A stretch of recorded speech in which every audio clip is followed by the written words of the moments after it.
Hello and welcome. You are watching India Today So South, and I'm Afreen Hussain. In a string of ongoing legal battles, controversial YouTuber and whistleblower Savuku Shankar is in the news yet again.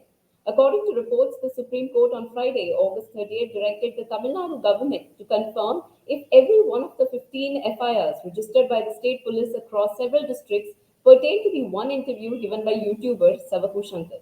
Shankar had been detained for making offensive comments about women police officers and now faces multiple charges filed by the police departments in Trichy, Coimbatore, and Nilgiris.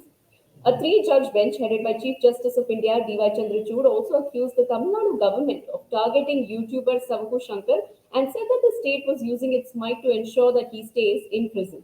The court adjourned the hearing to September 2nd, Monday, asking for the FIRs to be clubbed and if a short note could be provided to the apex body on the detention order. What we need to look at are the important observations made by the Chief Justice of India in the case. The Chief Justice of India questioned the state government's move to issue one detention order as soon as Savuku Shankar is out from an earlier detention order. Senior advocate Mukul Rohatgi, appearing for the state, replied that he would examine and come back on Monday, September 2nd. Savuku Shankar's counsel, Advocate Balaji Srinivasan, said that he had been kept in solitary confinement now in Madurai. The Chief Justice of India also questioned why Savuku Shankar's advocate could not approach the High Court for quashing the FIR and asked how they could do it as the apex body.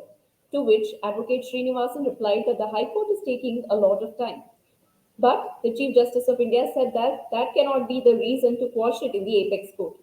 Advocate Srinivasan said that in the entire India, 51% detainees come from Tamil Nadu. There is rampant misuse of the act and that he had challenged the order of detention and then the High Court adjourned his case as well as they have a huge pendency. Drama in Savuku Shankar's case intensified on August 1st when Shankar experienced health issues during transit from Nilgiris to Chennai, leading to his admission to the government hospital in Salem.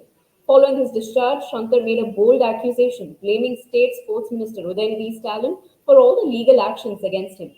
Sabku Shankar said that more false cases were being fostered as per the instructions from Udayanidhi and that Udayanidhi was responsible for his arrest. As Sabku Shankar's legal troubles continue to mount, his accusations against Minister Udayanidhi Stalin, the son of Tamil Nadu Chief Minister M.K. Stalin, adds a new layer of complexity to the controversy.